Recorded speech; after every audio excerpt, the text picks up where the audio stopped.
저는 가끔 동물의 세계를 보는 편입니다. 동물의 세계를 보면 약육강식의 원리로 돌아가는 것을 볼 수 있습니다. 초식 동물은 목이 말라 그 지역에 하나밖에 없는 물 웅덩이를 찾습니다. 그런데 그곳은 어김없이 그들의 목숨을 노리는 녀석들이 몸을 잔뜩 웅크리고 태세를 하고 있습니다. 그래서 강자만이 살아남는 세계가 바로 동물의 세계가 아닐까 싶습니다. 오늘은 사람이 살아가는 데 있어서 수없이 반복적으로 겪게 될 관계에 대해서 한번 말씀을 통해서 살펴보고자 원합니다. 먼저 살펴볼 본문으로 14절을 보고자 원하는데요. 14절 말씀에 보면 양과 소가 떼를 이루고 종이 심이 많으므로 블레셋 사람이 그를 시기하여 라고 말씀하고 있습니다. 블레셋 사람이 누구를 시기하고 있는가 보았더니 바로 이삭을 시기하고 있습니다. 이삭을 시기한 이유는 본문에 자세히 기록되어 있는데요. 이삭은 사실 블레셋 땅에 이미 정착하여 살아간 이민 2세대였습니다. 그가 아버지 아브라함의 대를 이어서 두 번째로 정착하여 삶을 살았는데요. 하지만 그 이민 생활은 녹록지 않았던 것으로 보입니다. 원래 정착하고 있었던 블레셋 사람들의 시기가 바로 그 이유였습니다.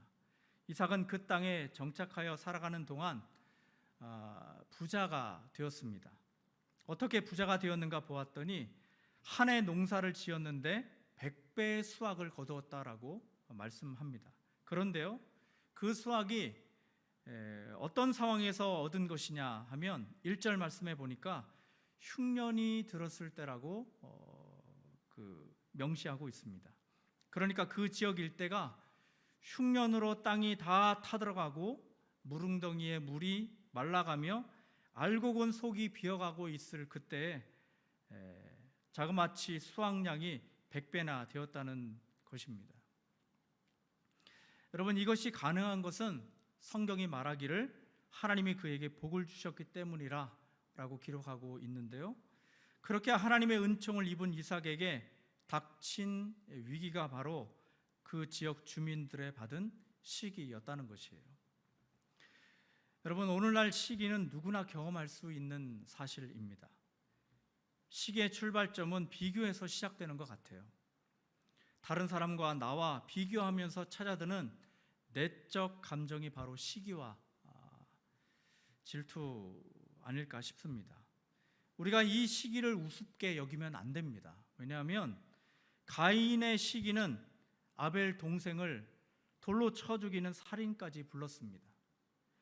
가인이 드린 제사는 하나님께서 연락하지 않으셨지만 아벨의 제사는 하나님께서 응답하셨습니다.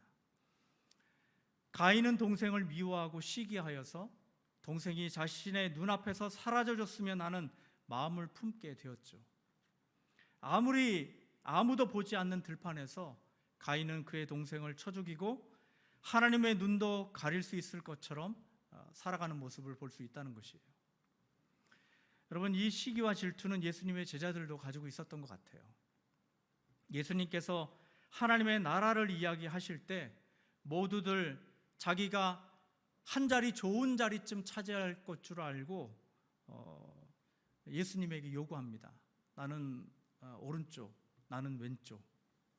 하다못해 그래서 치맛바람까지 등장하게 되는 그런 상황을 연출하지 않습니까? 사울은 다윗을 시기하여서 평생 그를 뒤쫓아 다닙니다. 그의 뒤쫓아 다니는 결과로 인하여서 그의 왕위 자리는 물론 영적인 그의 자질까지도 흠집이 나고 인생이 완전히 망가지는 그런 결과를 맛보게 되는 것입니다. 여러분, 사실 저도 시기와 질투가 있을 때가 있습니다.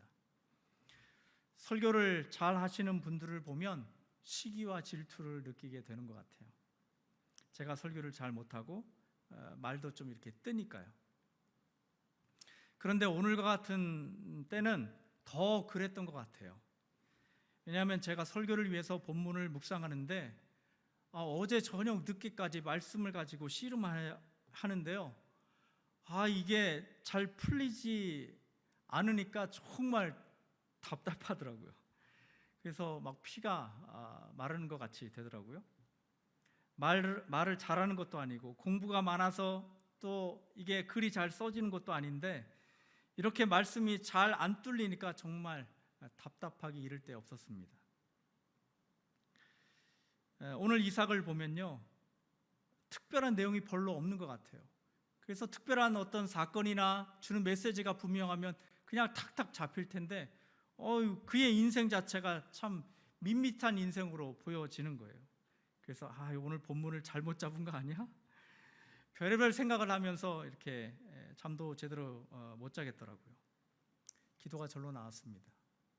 여러분, 그래서 제 마음 가운데는 설교 잘하시는 분의 시기와 질투가 가끔씩 찾아옵니다. 여러분, 이렇게 목사만 시기와 질투를 느끼는가요? 그렇지 않습니다. 교회에 충성된 장로님이나 교회의 일을 도맡아 하는 권사님에게도 얼마든지 시기와 질투를 느끼게 되어 있습니다. 특별히 교회에서 경쟁 관계에 있거나 안 좋은 일이 전에 트러블이 있었던 관계에서 상대에게 잘 되는 일이 벌어지고 나면 슬슬 배가 아프기 시작하죠. 그래서 시기와 질투가 이렇게 불현듯 찾아오기 마련이라는 것이에요. 하다못해 초등학교 아이들이나 유치원생들도 질투를 느끼잖아요. 여러분, 오늘 블레셋 사람들은 홧김에 이삭의 아버지 아브라함의 종들이 판 우물을 흙으로 메워버립니다. 그래도 블레셋 사람들은 또 왕은 성이 안 찼는지 무슨 사주를 받았는지 모르겠지만 왕 아비멜렉이 이삭에게 다가가 말합니다. 당신이 이제 우리보다 강하니까 우리를 당장 떠나라고. 그 말을 들은 이삭은 그곳을 떠나 그랄 골짜기로 자리를 옮겨 장막을 쳤더라고 성경은 기록하고 있습니다. 여러분, 사실 부라고 하는 것, 이 부자라고 하는 것, 부라고 하는 것은 일반적으로 성실하고 부지런하면 웬만하면 먹고 살만한 것 같습니다. 자기가 벌어서 식구들 먹여 살리고 다른 사람들에게 손 벌리지 않고 교회 다니는 사람이면 11조나 또 헌금도 하면서 살아갈 수 있는 것 같습니다. 그런데 오늘 이삭의 부의 축적이 좀 다른 것이에요. 하나님께서 복을 주셔서 그것도 당년에 100배나 수확을 거둔 것입니다. 그것도 가뭄이 극심할 때, 주변이 다 메말라 타들어가고 있을 때 수확을 얻은 것이에요. 여러분, 그래서 정말 갑부는 하늘이 내는 것 같습니다. 일반적으로는 성실하고 근면해서 차곡차곡 앞가림하면서 살지만 하나님께서 때로 그 어떤 사람들에게는 특별한 부자가 될 수 있게 하시는 것 같아요. 그런데 이렇게 특별한 하나님의 은혜를 입은 이삭에게 찾아온 것이 바로 주변 사람들의 따가운 시선이었다는 것이에요.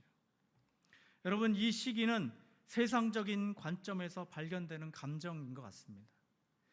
그런데 오늘 이삭은 이 세상적인 시기와 위협 앞에 어떻게 대처하고 있습니까? 여러분, 기도했을까요? 아니면 가진 힘을 사용하여서 그들의 요구를 무력화시켰을까요? 이삭은 그냥 그들의 요구에 한 발 물러섭니다.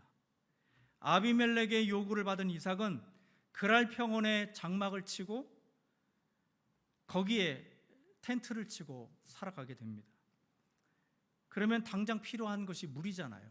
새로운 정착지에 터를 잡았으니까. 그래서 이삭은 전에 아버지 아브라함이 팠지만 그랄 사람들이 메워두었던 그 우물을 다시 팝니다. 왜냐하면 생명의 줄인 물이 당장 필요했기 때문이죠. 그래서 물 근원을 찾아내는데 성공하는데요, 이삭은 여기서 멈추지 않습니다. 그의 종들이 그랄 평원에서 물이 솟아나는 샘물을 발견하게 되는데요, 그런데 그 기쁨도 잠시, 그랄 목자들이 득달같이 달려와서 자기들의 것이라고 당장 손떼고 떠나라는 것이에요. 20절 말씀에 보면 그랄 목자들이 이삭의 목자와 다투어 이르되 이 물은 우리의 것이라 하며 이삭이 그 다툼으로 말미암아 그 우물 이름을 에색이라 하였으며 말씀합니다. 이삭은 그랄 목자들의 주장을 받아들이고 한 발 뒤로 물러서는 것입니다. 그리고 그 이름을 에색이라 부르고 있습니다. 에색이라는 말은 다툼이라는 뜻을 담고 있습니다.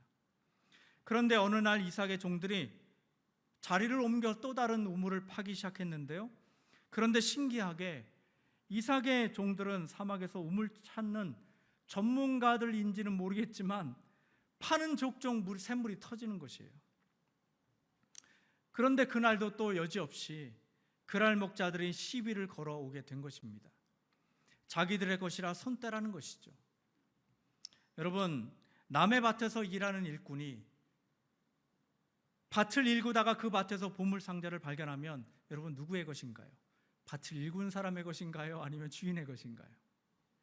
물론 법적으로 따져보아야 하겠지만 이렇게 일방적으로 물러나는 일은 아니잖아요.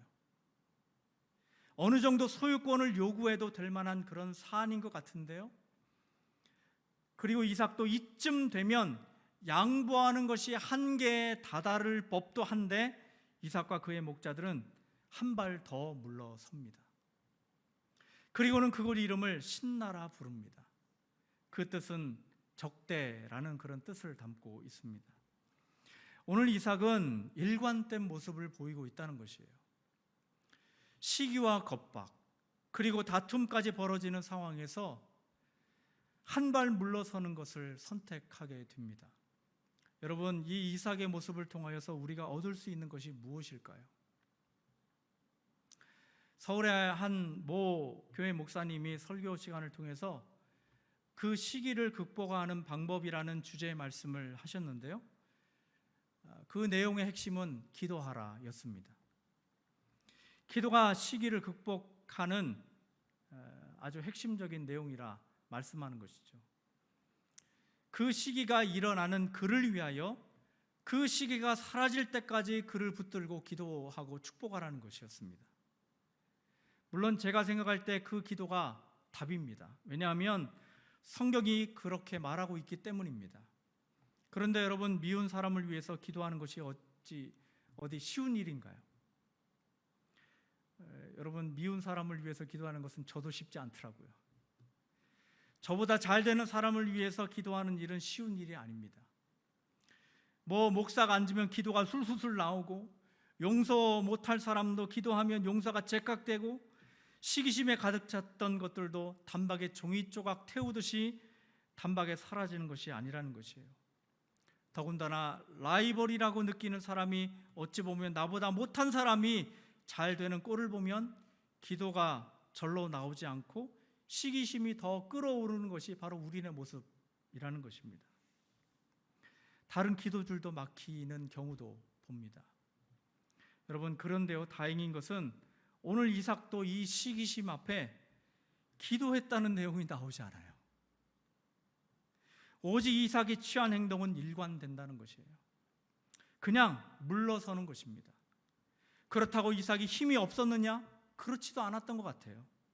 아버지 아브라함에게 받은 것도 있었을 것이고, 또 얼마나 부와 세력이 있었으면 아비멜렉이 당신이 우리보다 이제 강하니 우리를 떠나달라고 말하기까지 하고 있으니까요. 그런데 이삭은 그 제안 앞에 군소리 없이 뒷걸음질 칩니다.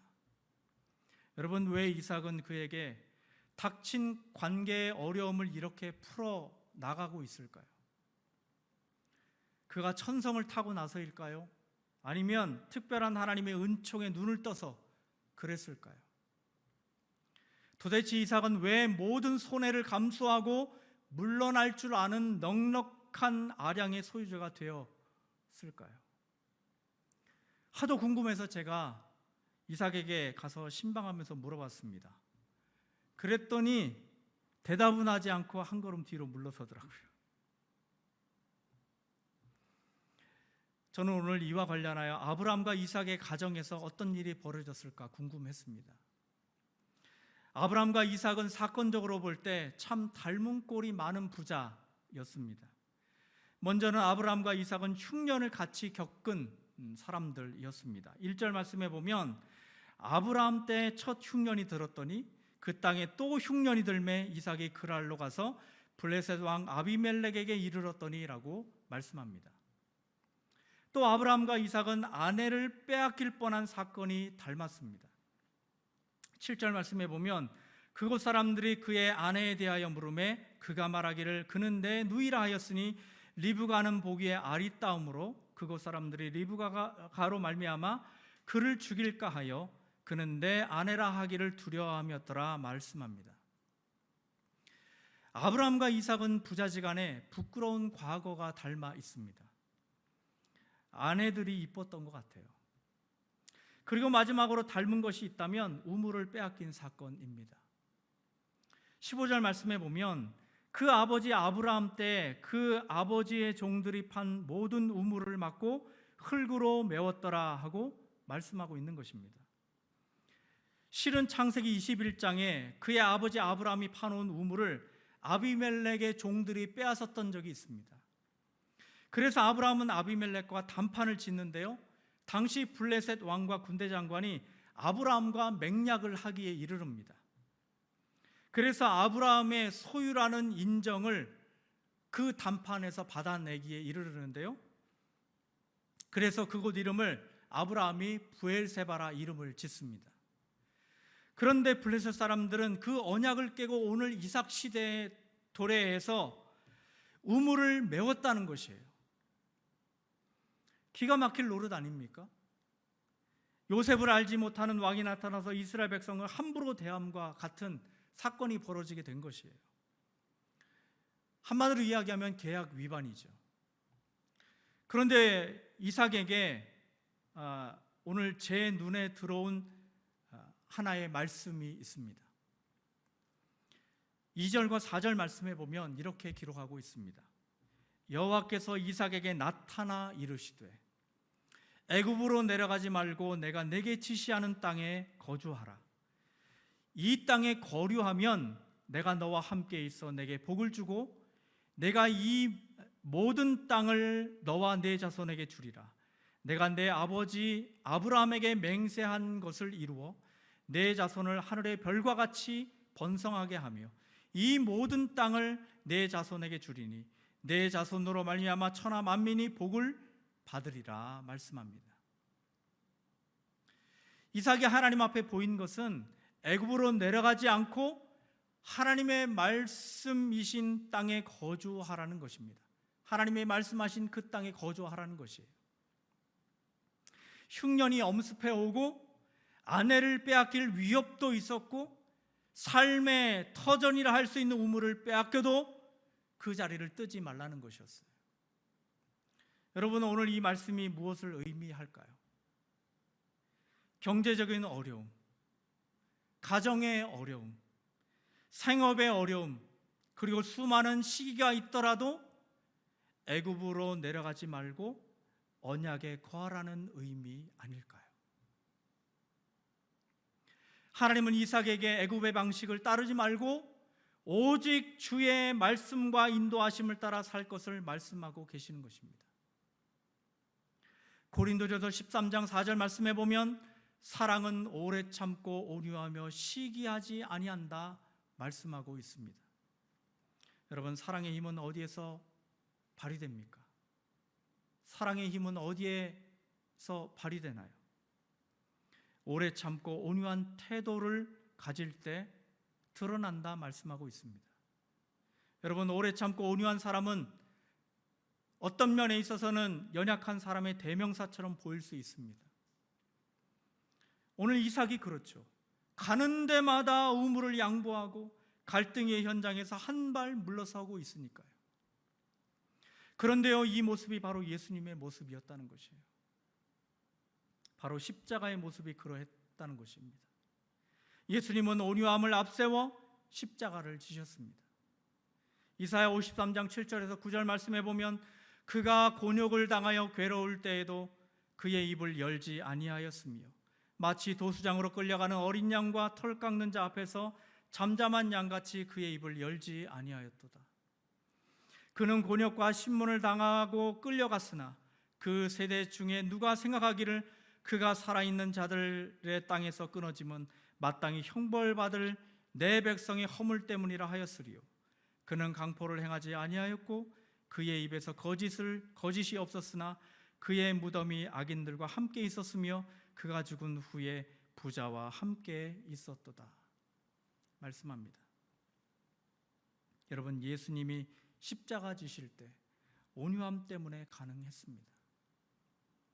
야고보 사도는 3장 14절에서 18절 말씀에 이렇게 말씀합니다. 그러나 너의 마음속에 독한 시기와 다툼이 있으면 자랑하지 말라. 진리를 거슬러 거짓말하지 말라. 이러한 지혜는 위로부터 내려온 것이 아니요 땅 위의 것이요 정욕의 것이요 귀신의 것이니 시기와 다툼이 있는 곳에는 혼란과 모든 악한 일이 있습니다. 오직 위로부터 난 지혜는 첫째 성결하고 다음에 화평하고 관용하고 양순하며 긍휼과 선한 열매가 가득하고 편견과 거짓이 없나니 화평하게 하는 자들은 화평으로 심어 의의 열매를 거두느니라. 화평의 열매를 거두느니라. 여러분, 온유함이란 힘이 있어도 힘을 쓰지 않는 것입니다. 능력이 있어도 그것을 휘두르지 않는 것입니다. 권력이 있어도 재력이 있어도 그것을 연약한 사람 앞에서 조절할 줄 아는 능력이 온유함이라는 것이에요. 여러분, 이것이 선교죠. 마치 어린아이와 함께 씨름하는 아빠가 힘을 다 쓰지 않는 것과 같은 원리라는 것입니다. 그래야 그 사람을 적절하게 섬길 수 있습니다. 힘만 있다고, 능력만 있다고, 목소리만 크다고 이길 수 있는 것이 아니라는 것이에요. 여러분, 오늘 이삭에게 이런 온유함을 배워야 합니다. 그렇게 할 때 인생이 지는 것 같고 뒤처지는 것 같지만 누가 책임져 주십니까? 바로 하나님께서 책임져 주십니다. 21절 말씀해 보니까 이삭이 거기서 옮겨 다른 우물을 팠더니 그들이 다투지 아니하였으므로 그 이름을 르호봇이라 하여 이르되 이제는 여호와께서 우리를 위하여 넓게 하였으니 이 땅에서 우리가 번성하리로다. 하나님이 이삭의 지경을 넓혀 주셨습니다. 그래서 이삭은 그 자리에서 브엘세바로 직행합니다. 하나님이 그 아버지 아브라함에게 복을 주어 번성하게 하리라고 약속하신 그곳을 향하고 있는 것이에요. 그래서 이삭은 그곳에 우물을 다시 파고 제단을 쌓고 여호와의 이름을 부르며 거기에 장막을 칩니다. 그런데 놀랍게도 이삭과 그의 목자들을 괴롭혔던 자들이 그에게 다시 돌아와 귀한 간증을 들려줍니다. 28절 말씀에 보면 그들이 이르되 여호와께서 너와 함께 계심을 우리가 분명히 보았으므로 우리의 사이 곧 우리와 너 사이에 맹세하여 너와 계약을 맺으리라 말합니다. 여러분, 이삭은 그들과 함께 잔치도 하고 먹고 마시며 화평할 것을 서로 약속합니다. 그 이후로 이삭의 종들은 세바에서 물을 길러와서 이삭에게 그 물을 바칩니다. 여러분, 그리스도인들은 두 가지 관계를 성공해야 합니다. 하나는 하나님과의 사랑의 관계입니다. 또 하나는 이웃과의 사랑의 관계를 성공해 가야 합니다. 하지만 누구도 피할 수 없는 시기를 넘어서 이웃과의 사랑의 관계를 맺기 위해서는 여러분 기도하셔야 합니다. 그러나 여러분, 기도하면서 온유해야 합니다. 마치 운동하면서 몸에서 힘을 빼듯이 살아가는 것이라는 것이에요. 오늘 이삭처럼 애굽으로 내려가지 않고 오직 약속의 말씀을 붙드시는 저와 여러분의 모습이 있기를 소원합니다. 비록 고통과 불편한 순간이 온다 하더라도 여러분, 예수님의 성품인 온유함을 붙드시는 은혜가 있기를 원합니다. 그렇게 할 때 우리 하나님께서 함께 하심으로 이삭이 승리를 맛보게 된 것처럼 오늘 따뜻한 마음의 소유자가 되어 늘 주님 앞에 쓰임받고 승리하시는 저와 여러분들이 되시길 주님의 이름으로 축원합니다.